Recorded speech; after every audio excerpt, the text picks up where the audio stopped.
बेलसार बर' बिजों फरायसालियाव फरायनानै एपिएससि आनजाद उथ्रिसार जानो हादों तामुलपुरनि साजिब कुमार बर'आ।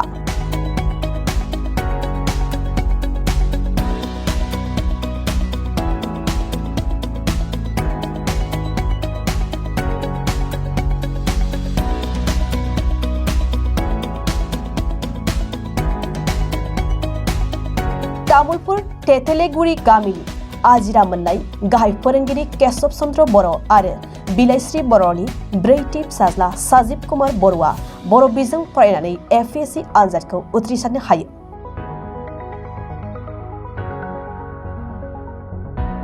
साजिब कुमार बर'आ गावनि फरायनायखौ सानजा थिंख्लिगुरि बेलसार गुदि फरायसालिनिफ्राय जागायो। बेनि उनाव सोनाब तामुलपुर बड' एमइ स्कुल गेजेर फरायसालिखौ उथ्रिनानै गोजौ फरायसालि आरो जौसिन फरायसालिखौ तामुलपुर जौसिन फरायसालिनिफ्राय सेथि मासियाव उथ्रिनानै रङिया फरायसालिमायाव डिग्रीखौ उथ्रियो। मख'नो गोनां साजिब कुमार बर'आ खेबसे नाजानायावनो एपिएससि आनजादखौ उथ्रिसारनो हादों। बेनि थाखाय साजिब कुमार बर'आ गोजोननाय फोरमायदों आरो एसिस्टेन्ट अडिट अफिसार खामानिखौ इयुनाव जोबोद मोजाङै मावलांगोन होनना फोरमायो।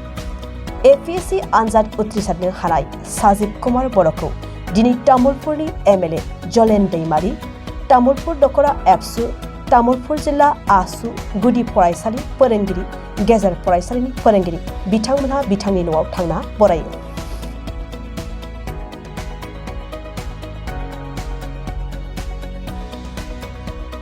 बेखौनो बुंगोन मागो दमासिनि बयनिसिमबो गाहाम हामलायनाय जासिहरबाय आंनिफ्राय। आं साजिब कुमार बर'। आङो देग्लाय एपिएससि आन्डार सिभिल सार्भिस एग्जामाव एसिस्टेन्ट अडिट अफिसार हिसाबै सायख'जादों। जोबोद गोजोनदों। बेथ' फार्स्ट अफ अल आं सानोमोन एसे गोसोआव दंमोन माने जे सिभिल सार्भिस लाइनजों फैगोन होननानै। नाथाय बे लाइनजों फैनो थाखाय गिबियावनो माने टाइम प्लास मेन्टेलि प्रिपेयार जानांगौ मानसिया, बेखौनो बुंगोन आङो। ओमफ्राय बेनि उनाव आङो एनसिइआरटिनिफ्राय स्टार्ट जादों। आंनि गोबां लोगोफोर दं, बिसोर हेल्प खालामदों माने माबायदि फरायनांगौ एसे। ओमफ्राय बेनि उनाव आङो कचिंआव जइन जानानै माने आंनि प्रिपारेसननि जार्निया माने बिदिनो मोजाङै थांबाय आरो माने बेनो आरो। आङो गिबि फरायसालिखौ जोंनि गामिनिनो मोनसे बे टाइमाव भेन्सार स्कुलमोन आरोना, सानजा थिंख्लिगुरि गुदि फरायसालि, बेयाव आङो एलपि पास जादों। बेनि उनाव सोनाब तामुलपुर बर' एमइ स्कुलनिफ्राय आङो एमइ सेक्सनखौ पास जादों। आरो बेजों लोगोसे तामुलपुर हायार सेकेन्डारिनिफ्राय आं मेट्रिकुलेसन आरो हायार सेकेन्डारि मोन्नैखौबो खालामदोंमोन।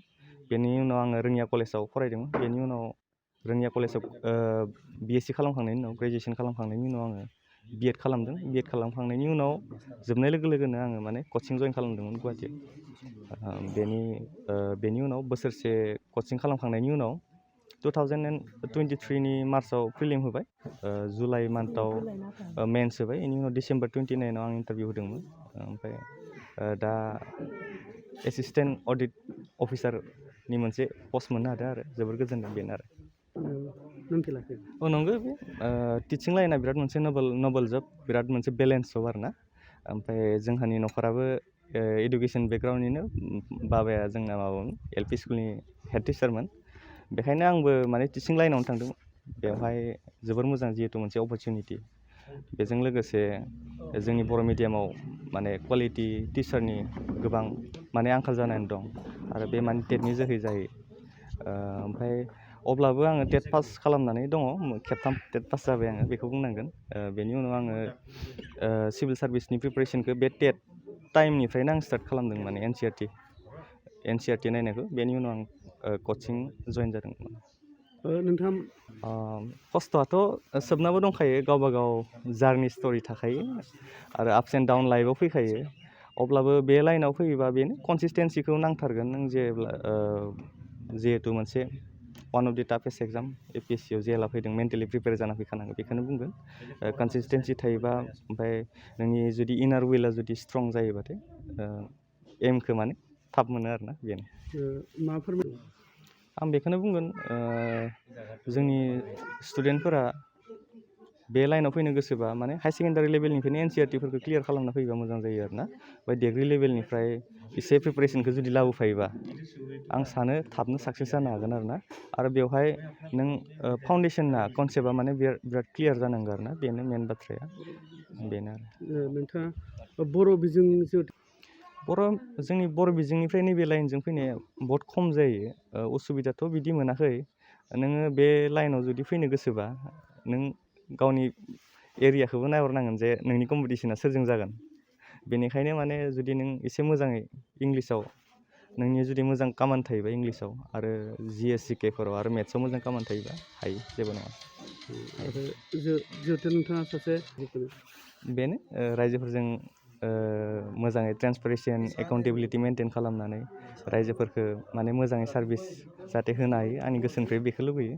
आरो आं बेखौनो मावगोन बेखौनो सानो आङो बुंनो थाङोब्ला बे गोग्गानाया ओरैबायदि आंनि जिथु सिटुवेसन बे सिटुवेसनखौ आंनि गथ'नि थाखाय जिथु बानायना होबाय बे बानायनाय मथे बे गथ'आ दावगालांनायनि थाखाय आङो बिराद गोजोनदों आरो बे मथे थांनानै बे साक्सेस जादों उथ्रिनो हादों बेनि थाखाय आं बांसिन गोजोनदों आरो आंनि गथ'नि जिथु दा बे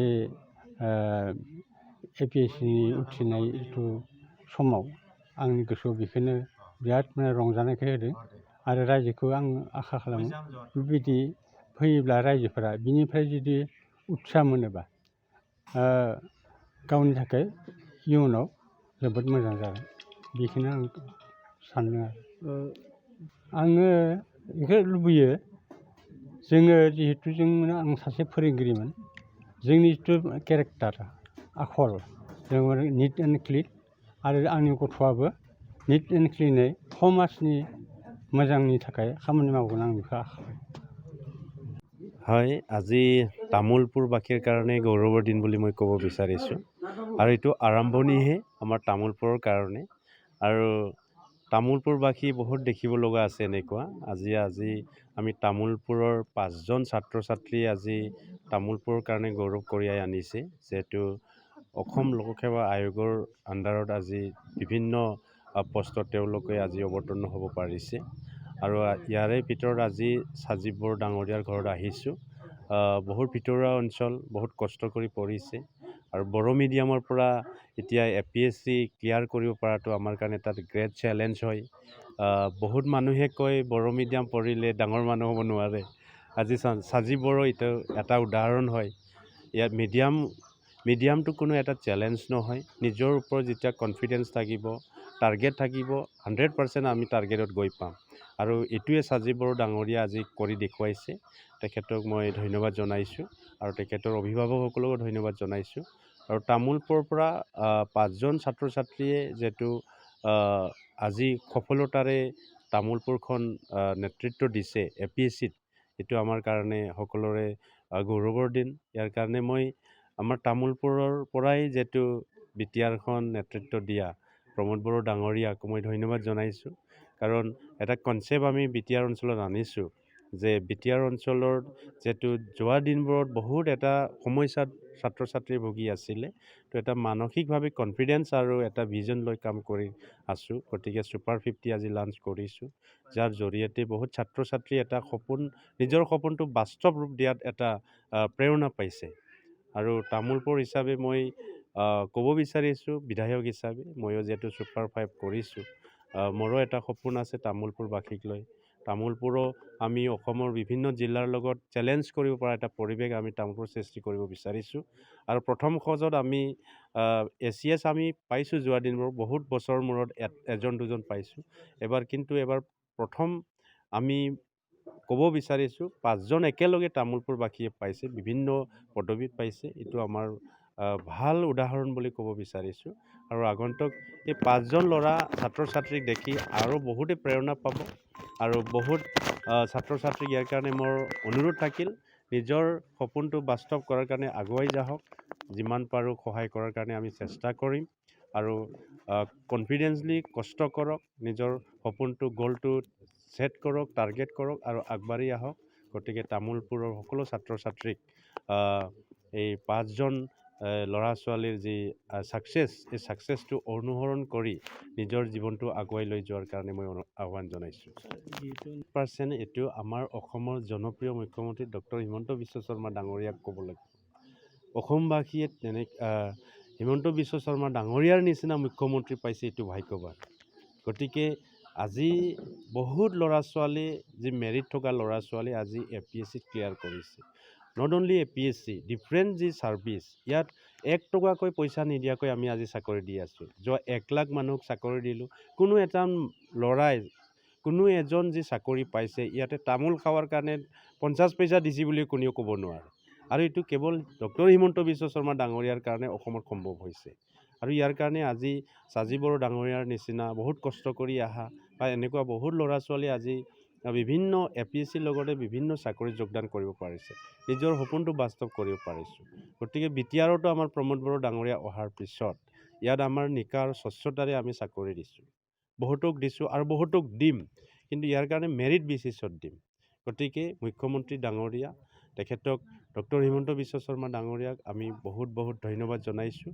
তেখেতৰ নেতৃত্বত মাৰ্গদৰ্শন আমি অসমখন ভাৰতৰ 5খন উন্নত ৰাজ্যৰ ভিতৰত এখন হ'বলৈ গৈ আছোঁ। গতিকে নিশ্চয় আমাৰ যুৱ প্ৰজন্মৰ ভৱিষ্যত আমাৰ মংগল হ'ব। ইয়াৰ কাৰণে আকৌ মই মুখ্যমন্ত্ৰী ডাঙৰীয়াক অশেষ ধন্যবাদ জনাইছোঁ।